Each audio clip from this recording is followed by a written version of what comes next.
Welcome, traveler. You found your way here, to the edge of the map, to a thin finger of rock reaching out into a cold, dark sea. There is a lighthouse here. There has been for 200 years. And tonight, you don't have to do anything at all. You don't have to keep the light. Someone else is doing that. All you have to do is rest and listen. For most of human history, the sea at night was a wall of darkness. Sailors steered by stars when the sky was clear, and by prayer when it wasn't. Coastlines that welcomed ships by day became traps by night. Rocks waiting just beneath the black water, patient as stone always is. And so, people began to build fires on headlands, then towers to lift the fires higher, then great glass lenses to throw the light 20 miles out to sea. And with every tower came a person, a keeper, someone whose entire life was arranged around one simple promise: the light will not go out. Imagine, now, that you are standing at the base of one of these towers. It is evening. The sky behind you is the color of old rose petals, fading to gray. The air smells of salt and cold stone and, faintly, of the oil that feeds the lamp far above your head. The tower is whitewashed, though the wind has scoured it grey on the seaward side. It has stood through storms that flattened villages. It will stand through many more. At its base, attached like a barnacle, is a small stone cottage. One window glows amber. Inside, the keeper is finishing his supper. Bread and fish and tea gone slightly cold, because he was watching the horizon instead of drinking it. His name doesn't matter much. Keepers came and went across the centuries. Men and women, young and old. Some who chose the life, and some the life chose. But their days were nearly identical. From Scotland to Tasmania, from 1790 to 1950. The sea does not care what year it is. The keeper's day is built backwards from sunset. Everything. The meals, the chores, the sleep, arranges itself around the moment the light must be lit. An hour before dark, he climbs the stairs. There are 97 of them, spiraling up through the cool stone throat of the tower. He knows each one. The 11th is slightly worn on the left side. The 43rd echoes differently. His hand knows the iron rail, the way your hand knows the shape of your own front door key. You may climb with him, if you like, slowly. There's no hurry here. There is never any hurry here. Round and round, the small windows showing slices of darkening sea. The sound of the waves growing softer and stranger as you rise, until it's less a sound than a pulse in the stone. At the top is the lamp room, and in the lamp room is the lens. If you have never seen a lighthouse lens up close, it is difficult to describe how beautiful they are. Tiers of curved glass prisms, arranged like the layers of a glass beehive, taller than a man, catching every stray gleam of dusk and bending it into gold. The keepers polished them daily. Some said the lens was the true resident of the lighthouse, and the keeper merely its servant. The keeper trims the wick, checks the oil, strikes a match, and a small flame, no bigger than the one on your kitchen candle, enters the heart of all that glass and becomes a beam that can be seen from 26 miles away. Somewhere out on the dark water, a fishing crew sees it and exhales. A cargo ship adjusts its course by 2 degrees. A young sailor on his first voyage, homesick and cold, watches the light sweep past, and feels, without quite knowing why, that someone is watching over him. That was the whole job, really. To be the someone. The keeper will sit up in watches through the night, winding the clockwork that turns the lens, noting the weather in his logbook in small, careful handwriting. Wind fresh from the southwest. Sea moderate. Light burning well. Tomorrow we'll walk through his whole quiet day, from the grey hour before dawn to this same lamplit moment. We'll meet the supply boat and the garden that grows behind the storm wall, and the cat who has opinions about the weather. But for now, the light is lit. The night watch has begun. The beam turns and turns, patient as the tide. You are safe here, at the edge of the world. Rest now.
Chapter 2.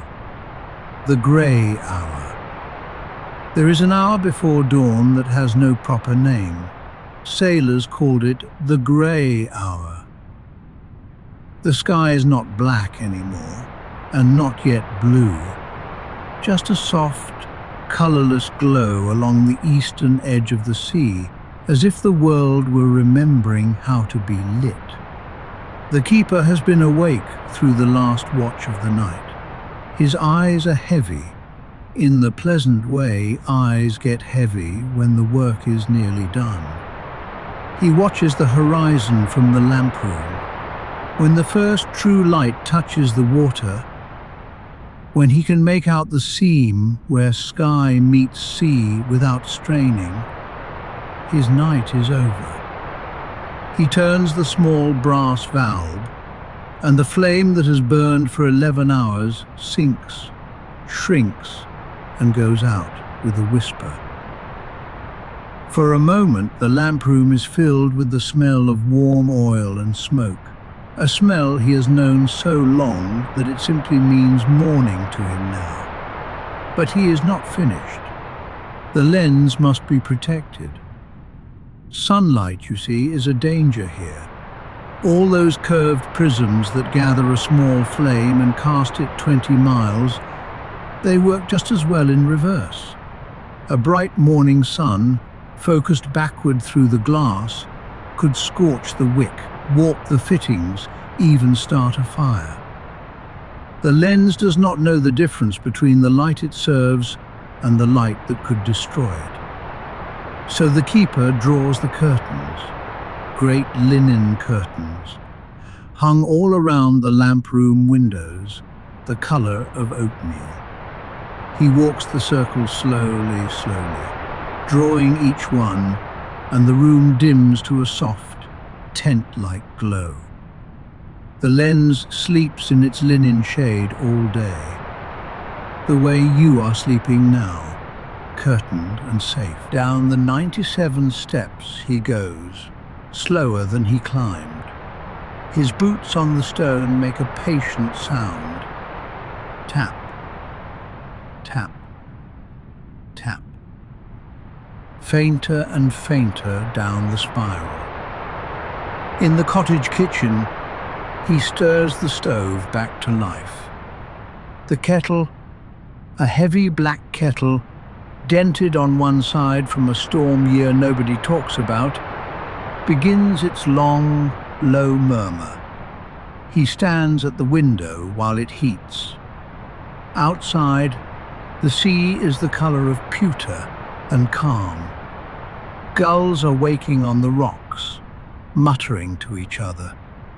The tide is going out, unhurried, leaving dark ribbons of kelp along the shore. Tea, when it comes, is strong and sweet. He drinks it the way keepers drank everything, slowly, standing at the window, watching the water. Not because he must. There is nothing to watch for now.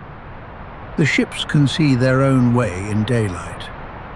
He watches because the sea is what there is, and he has grown to love looking at it, the way you might love looking at a fire or rain on a window. It is always the same. It is never the same. Then he sleeps.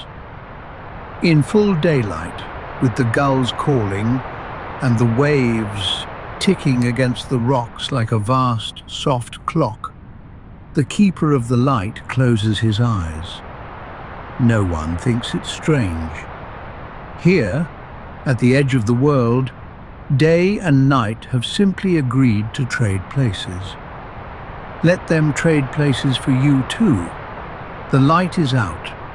The curtains are drawn. The kettle has gone quiet. Rest, keeper. Rest.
Chapter 3. 97 Steps. Every lighthouse begins as an argument with the sea, and the sea, in the beginning, always wins. The rock our tower stands on was feared for 300 years before anyone dared build here. It sits half submerged at high tide, a dark shoulder of stone a mile off the headland, exactly where ships wanted to pass. The old charts marked it with a small cross, and the fishermen would not speak its name after dark.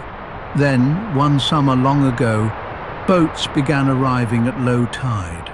Men with chisels and iron bars, working 2 hours at a time, for that was all the sea would allow, cutting a foundation into the living rock. When the tide returned, they rowed away and came back the next day and the next. It took a whole summer just to make the rock flat. The stones of the tower were cut on shore, each one shaped to lock into its neighbours like the pieces of a puzzle. Dovetailed, the masons called it, so that the sea could not pry any single stone loose without fighting the entire tower at once. Each block was numbered in chalk, ferried out and lowered into its one and only place, stone by stone, season by season. The tower rose in rings, tapering gently the way a candle tapers, because the builders had learned something patient and wise. You do not resist a wave, you let it climb and curve and slide away around you. Run your hand, if you like, along the wall of the spiral stair. The stone is cool and smooth as sea glass at shoulder height, where 2 centuries of hands have polished it without meaning to. 97 steps. The keeper does not count them anymore, but his body counts them, knows without looking when the lamp room is near, the way your feet know the stairs of your own home in the dark. Here and there, small windows are set deep in the wall, splayed inward like tunnels of light. Each one frames a different piece of the world. Sea, sky, sea again, a gull hanging motionless on the wind, keeping pace with no effort at all. The walls at the base are 9 feet thick, 9 feet of granite between the keeper's supper table and the open Atlantic. In a storm, a wave may strike the tower and burst 60 feet into the air, and inside the teacups will barely tremble in their saucers. The men who built this place never saw it in a storm. They finished their work, gathered their tools, and rowed home to villages whose names are now on no map. But every night the thing they made opens its bright eye and keeps their promise for them. Stone keeps its promises longer than anything else we make. And you are inside the stone now, warm, on the landing halfway up, where the keeper sometimes pauses to catch his breath. There is no storm tonight. Only the hush of water far below, wrapping around the tower and around you.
Chapter 4. The Logbook. On the small desk in the watchroom, a desk no bigger than a bedside table, lies a heavy book bound in canvas. The Logbook. Every lighthouse kept one, and every keeper wrote in it, twice a day at least, in handwriting made small and careful by the knowledge that the book was official, property of the Lighthouse service, a record for the ages. And what did they record, these sentinels at the edge of the world? Wind light from the north, sea calm, light burning well. That's all. That's nearly everything. Tens of thousands of entries, decades deep, and most of them say some version of "the weather was the weather and the light was lit." You might think that sad or dull. The keepers did not. There is a deep comfort in recording ordinary things. Each entry was a small proof. I was here. I did my duty. The world went on. Turn the pages backward. Gently, the paper is soft with age, and the years peel away in weather. Fog all day.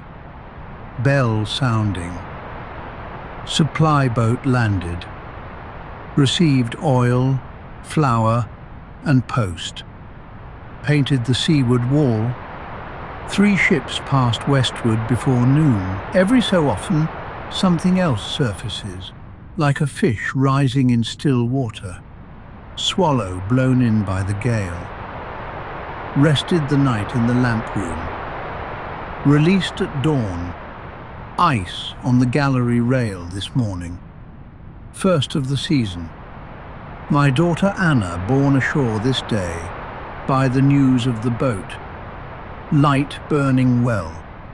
That last entry, you can see where the pen pressed harder. Then the hand steadied and the next line returned to wind and weather. Because the log was official and joy was private. But it is there, pressed into the paper 200 years later. Anna, the light burning well. The keeper adds tonight's entry now. He dips the pen, taps it twice on the inkwell's rim, a habit older than his memory of forming it, and writes the sea into words. Wind fresh from the southwest, easing. Sky clearing after midnight. Light burning well. He blots the page, closes the book. The canvas cover settles with a soft breath of air. Somewhere, in an archive ashore, hundreds of these books sleep on shelves, holding between their covers every fog and gale and calm blue morning that ever passed this rock. Almost no one will ever read them. It doesn't matter. They were never really written to be read. They were written the way you might breathe out slowly at the end of a day. To say, it is done. It is recorded. It can be set down now. Set your own day down too. Whatever was in it, let it be an entry in a closed book on a small desk in a stone tower, far out at sea. Light burning well.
Chapter 5.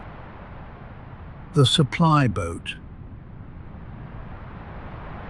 Once a month, if the sea permits, a small boat comes out from the harbour town.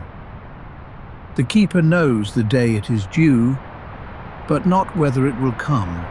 That depends on the swell and the wind and the judgment of a boatman named Tom, who has been making this run for 30 years and has never once been wrong about the landing. This morning is a good morning.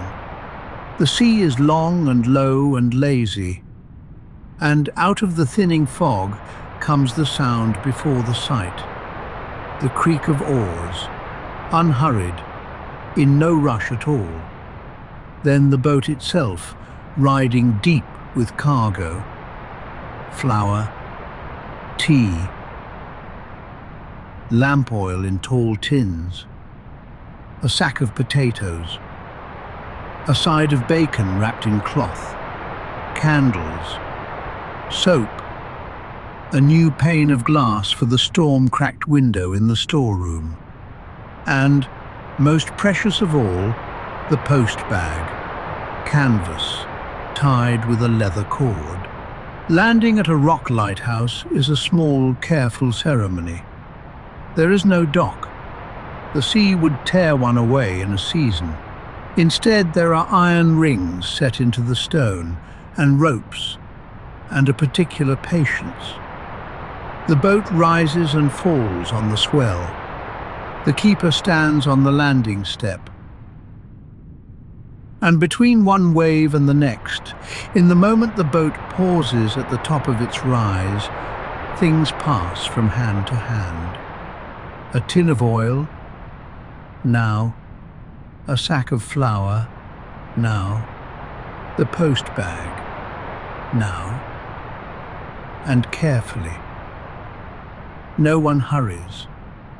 Hurrying, out here, is how things end up in the sea. Tom stays for tea.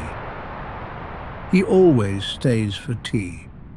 It is, both men would admit, if pressed, the actual point of the entire voyage. They sit in the cottage kitchen, and Tom unpacks the news of the shore the way he unpacked the cargo. A piece at a time, in no particular order. The harvest is in. The schoolmaster is leaving. There's a new roof on the chapel. Blue slate. Very fine. The price of fish is a scandal, as it has been for 30 years. The keeper listens the way you might listen to a story about a country you once lived in, long ago. It is all interesting. None of it is urgent. Ashore, things happen. Out here, things continue. The newspapers in the post bag are 3 weeks old. The keeper will read every word of them anyway. An article a night, making them last. Old news, he has found, is the most restful kind. Whatever alarmed the world 3 weeks ago has already been survived. By noon, the boat is away again, small and then smaller, until it slips behind the headland and the sea is empty and whole again. The keeper stands a while on the landing step, a letter from his sister in his coat pocket, saved for tonight, for lamplight. A full larder, a letter to look forward to. The whole quiet month ahead, provisioned and secure. There is nothing that needs to happen now for a long, long time.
Chapter 6.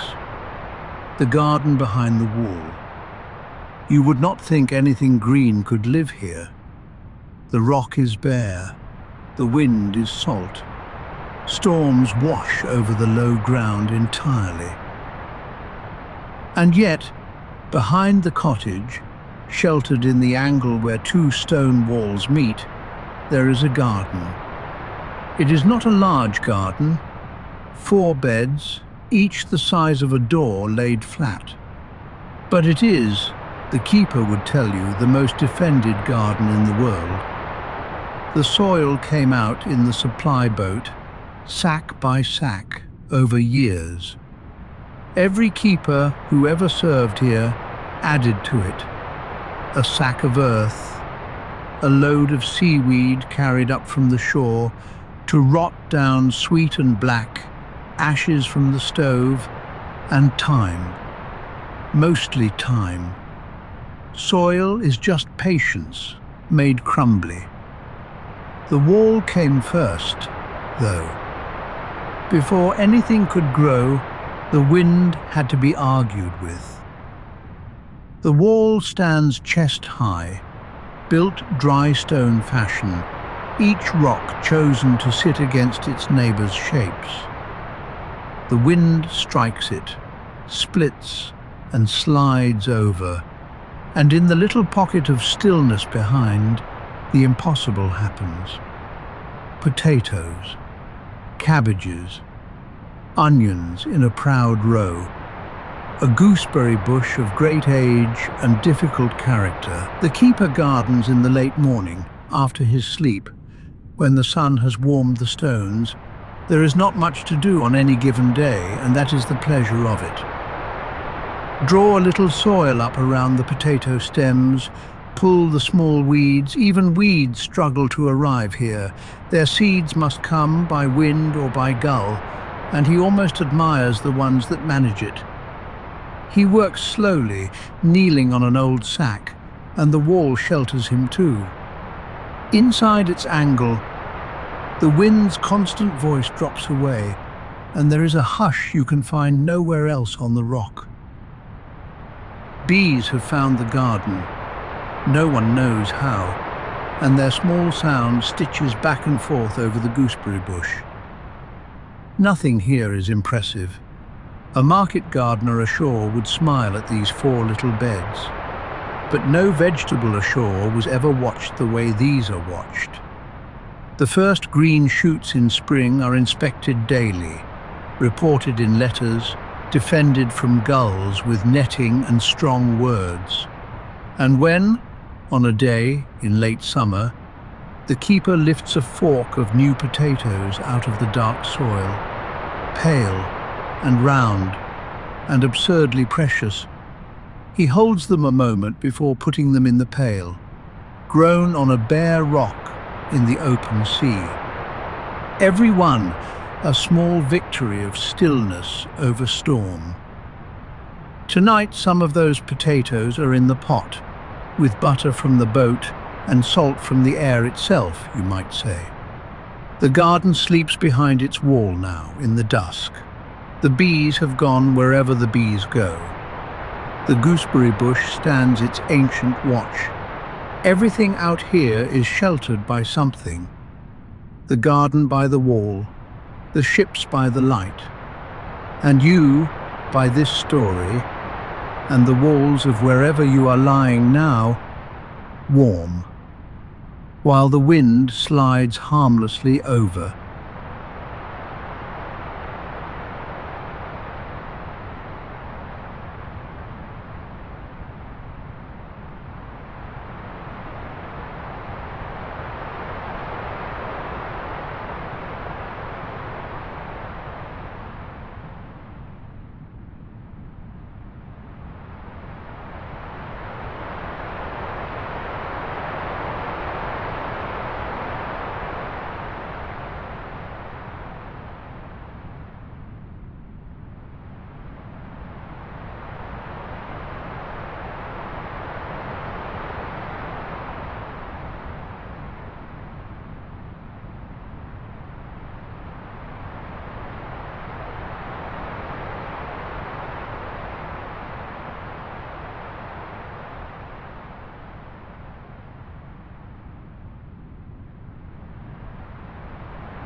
Chapter 7.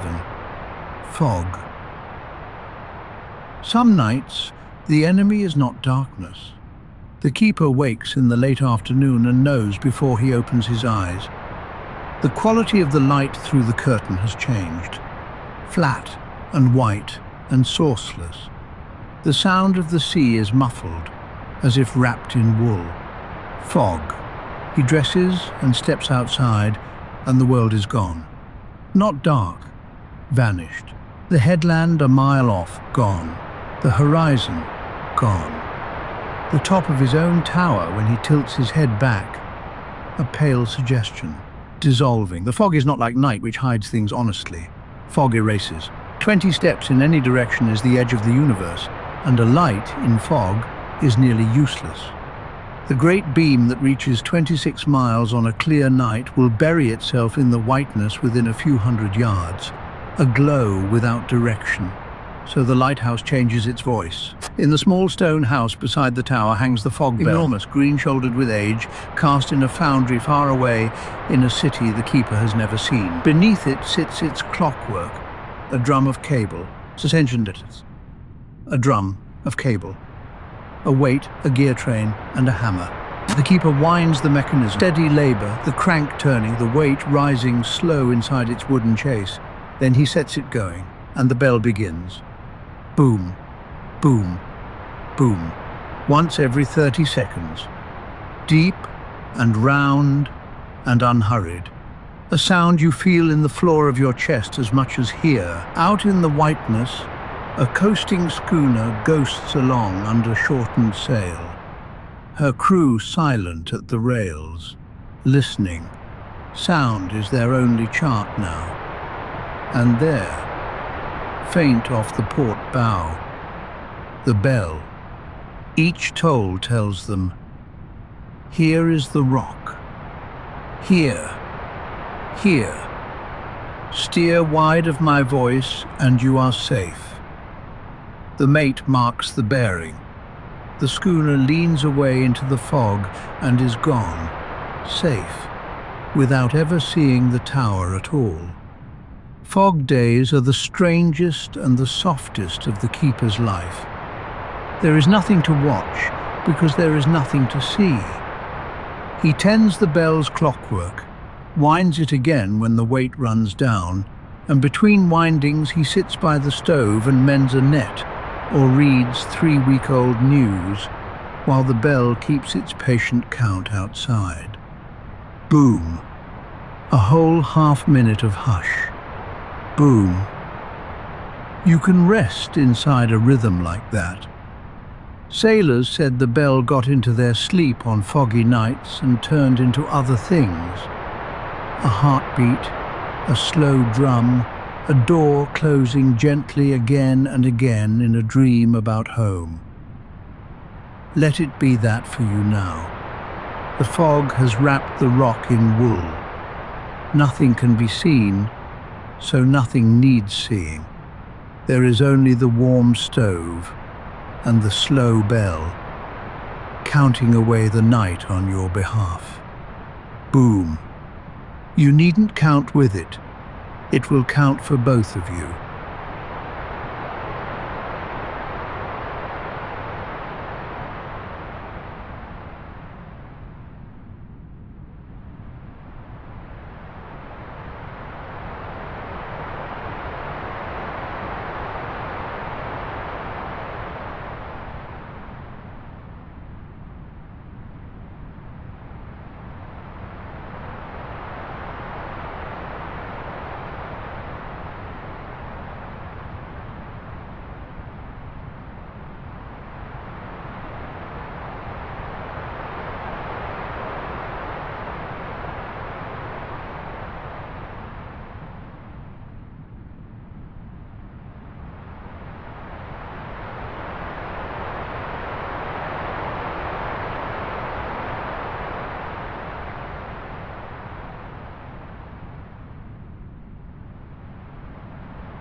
Chapter 8.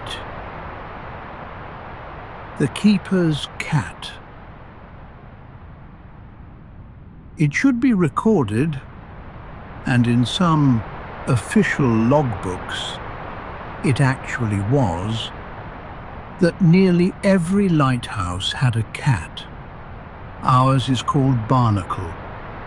She did not always live here.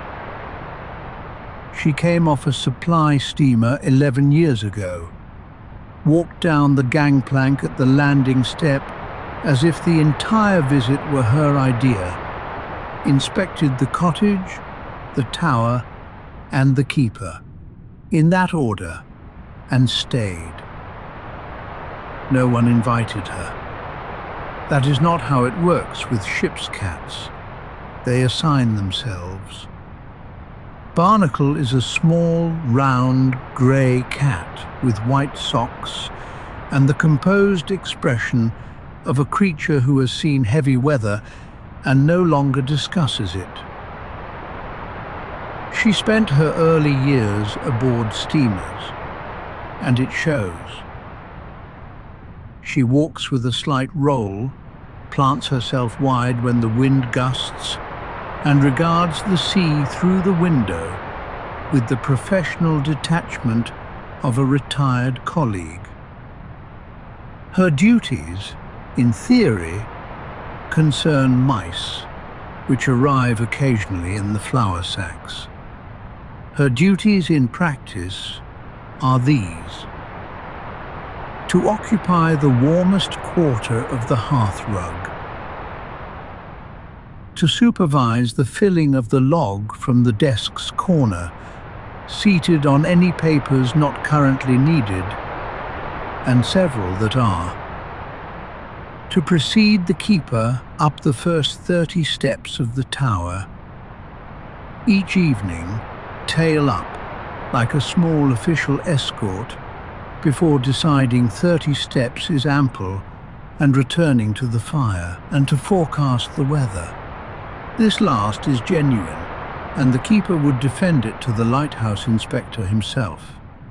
Hours before a blow, before the glass has fallen far, Barnacle abandons the windowsill and establishes herself in the sheltered corner behind the stove, packed into a tidy loaf, and will not be moved. She has never once been wrong. Tonight, she is on the windowsill, which means the night will be kind. There is a particular hour, in the middle watch, when the keeper sits by the stove with his tea and Barnacle relocates to his lap, arranging herself with the slow, thorough care of someone making up a bed they intend to use seriously. Then she begins to purr. If you have ever held a sleeping cat, you know the sound is not really a sound. It is a small engine of contentment, felt in the hands and the chest, steady as the turning of the lens overhead. The keeper reads. The lamp hisses softly. The purr goes on and on, rising and falling, in no hurry to arrive anywhere. Scientists ashore, in their journals, have wondered why a cat purrs. The keeper could tell them if they thought to ask a man on a rock in the sea. It is the sound a warm creature makes when it has decided completely that it is safe.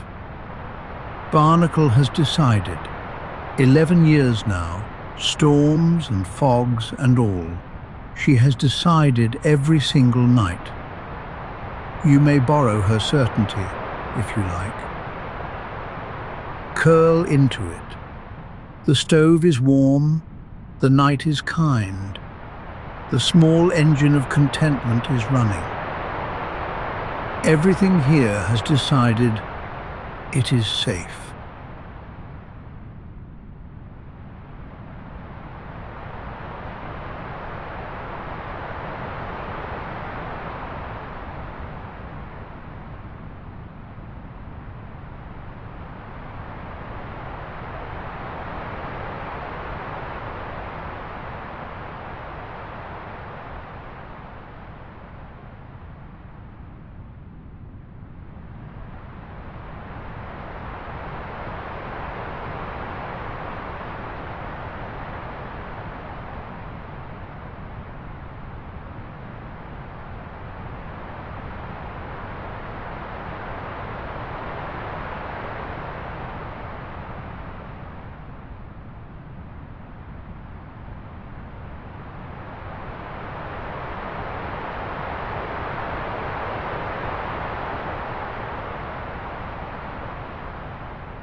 Chapter 9. Storm Watch. The glass has been falling all day. The keeper taps the barometer after breakfast. A light tap, a courtesy, the way you might knock on a friend's door. And the needle steps down again. Barnacle has been behind the stove since noon. The gulls have gone somewhere gulls go, and out on the southwest horizon, the sky is building a slow, dark architecture of cloud. A storm is coming. And here is the strange thing you learn living in a lighthouse. A storm, met from inside 9 feet of granite, is not frightening. It is magnificent. The keeper spends the afternoon in preparations that are really rituals, each done 1,000 times. Shutters secured. The little rescue dory lashed down doubly in its cradle. Extra oil carried up to the lamp room so that no errand need happen mid-gale. A pot of stew made large, because storm watches are hungry work. Lamps trimmed, kettle filled. Then there is nothing to do but light the great lamp at dusk. Early tonight, in the strange bruised half-dark, and wait. The wind arrives first, in long gusts that lean on the tower and let go. Then rain, flung in handfuls against the storm glass. And then, as full night settles in, the sea itself begins to arrive. The waves have crossed 1,000 miles of open ocean to be here. They come out of the dark in ranked lines, and the tower takes them the way it was built too. Not resisting, but shedding. A wave strikes the base, and the shock comes up through the stone as a deep, soft whumph, felt in the soles of the feet. The spray climbs the whole height of the tower and rattles across the lamp room glass, 90 feet up, like thrown gravel. And through it all, the light turns, steady, unbothered, sweeping its long beam through the flying rain, out to where any ship caught in this weather is clawing for sea room, and finding, in each sweep, the one fixed thing in a moving world.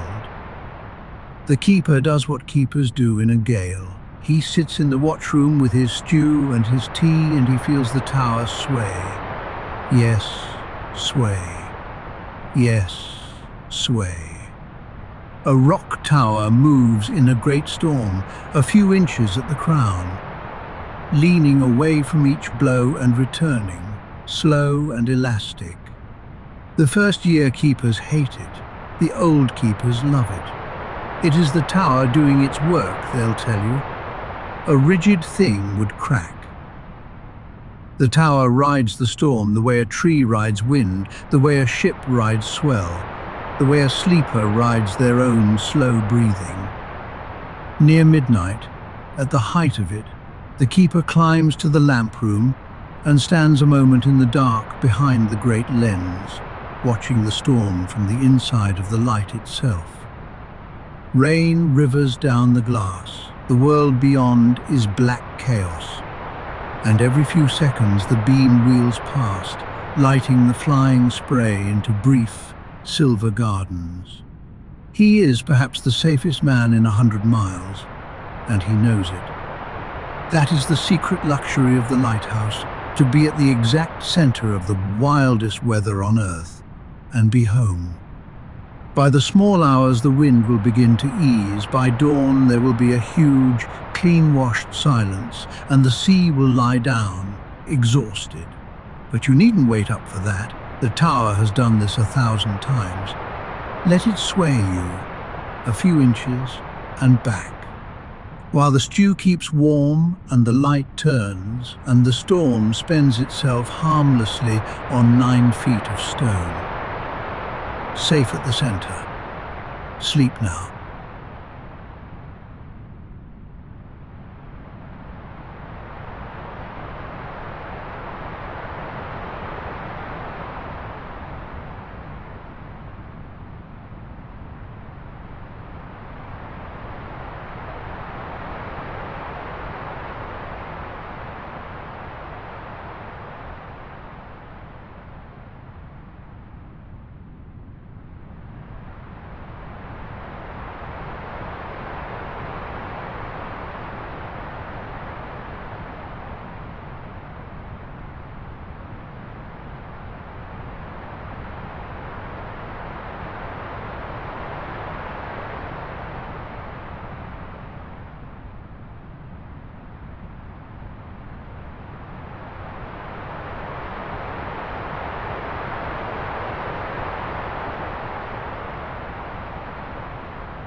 Chapter 10. Letters Home. The storm has passed, the month has turned, and tonight, in the pool of lamplight at the kitchen table, the keeper is writing a letter. He writes to his sister, mostly Margaret, ashore. 3 days' travel inland, in a village where the loudest thing is the church clock.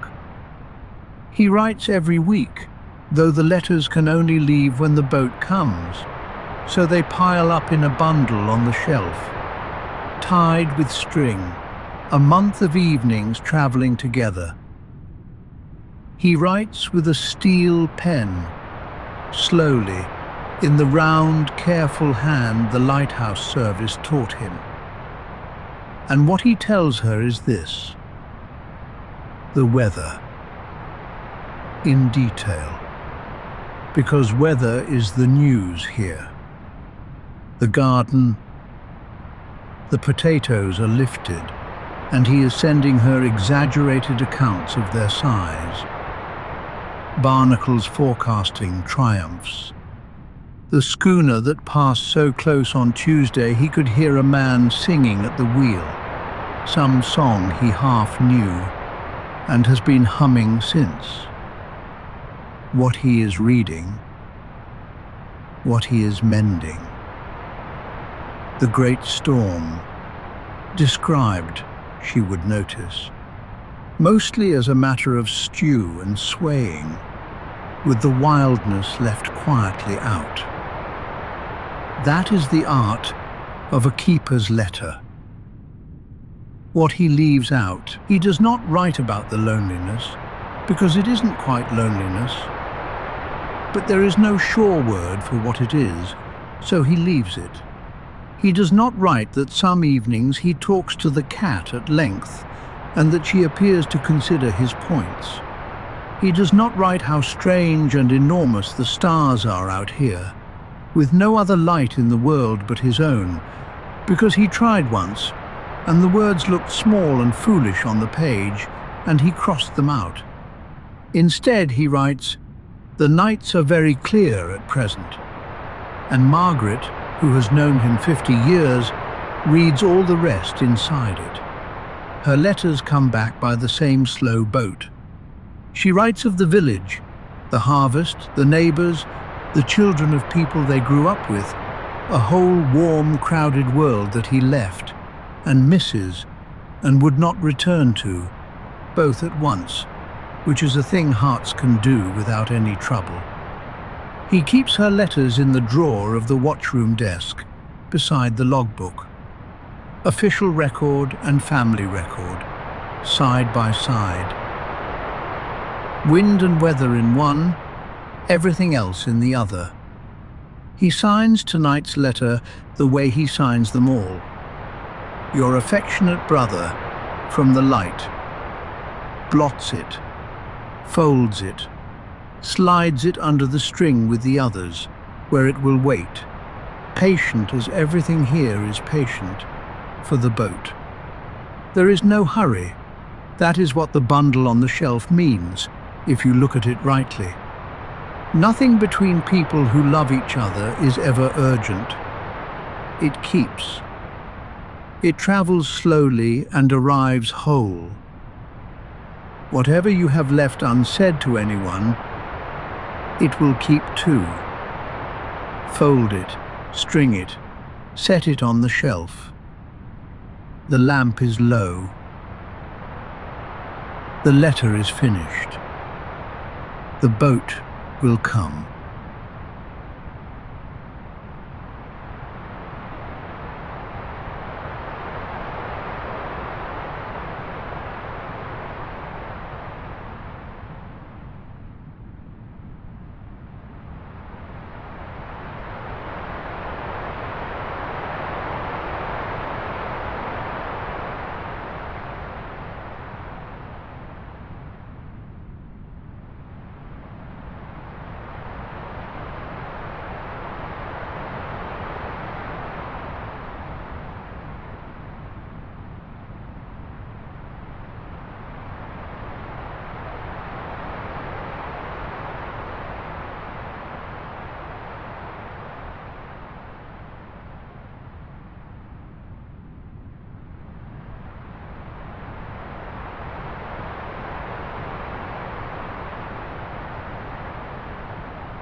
Chapter 11.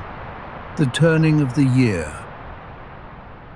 Live long enough in one small place, and you stop measuring the year in months. The keeper measures it in light and in birds. Spring arrives as a change in the sunset's address. All winter the sun has gone down far to the southwest, over the open sea. Now, evening by evening, it walks northward along the horizon.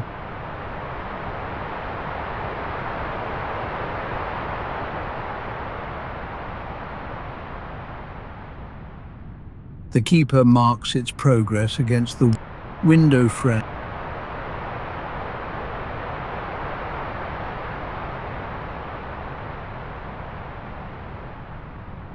Until it sets behind the distant headland and its last light comes to the rock sideways, warm along the walls, and the birds return. First, the gulls in their arguing hundreds, claiming ledges, then the terns, neat and sharp as folded paper. And one morning, the puffins are simply there, absurd and businesslike, whirring past the tower on wings that seem too small, and the keeper laughs out loud at the first one every single year. The rock, silent since autumn, becomes a city. Summer is the season of almost no night at all. The lamp burns only a few short hours. In high June, the keeper lights it late and puts it out early, and the grey hour and the dusk nearly touch hands. He paints the tower in summer. Whitewash, top to bottom, swung on a bosun's chair down the seaward face, the warm stone at his back and the bird city wheeling and crying around him. The garden riots in its small walled way. Tom's boat comes regular as the moon. Then one week in September the terns are gone. All at once. By some agreement no one witnesses. And autumn stands in the door. Autumn is the working season. Gales queue up out in the Atlantic like ships waiting for harbour. The keeper brings in the last of the garden, double lashes everything that can move, and settles into the long watches. The lamp burns 10 hours, then 12. The logbook fills with weather. And winter is the deep of it. The sun barely troubles to rise. It rolls low along the sea for a few pale hours and is gone, and the light burns 16 hours at a stretch. Ice flowers grow on the gallery rail. The rock is bird empty, wave loud, and the cottage becomes very small and very warm. A lit stove, a lamp, a cat, a book, a man. The whole inhabited world, 8 feet square. The keeper does not mind the deep of winter. Midwinter night is the Lighthouse's great season. After all, the longer the dark, the more the light matters. He is never more useful than in December, and already, by January, the sunset has turned. It begins its slow walk back northward along the horizon, a window frame's width each week. The year is a wheel, and the rock is its unmoving axle. And the keeper stands at the center, watching it all go round. Spring will come, the puffins will whir past again, and he will laugh again. This is not hope, it is schedule. Out here, the year keeps its appointments. Whatever season you are lying in tonight, it is turning, gently, even now, toward the next. Nothing needs to be pushed. The wheel turns on its own. Rest at the axle, where it is still.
Chapter 12.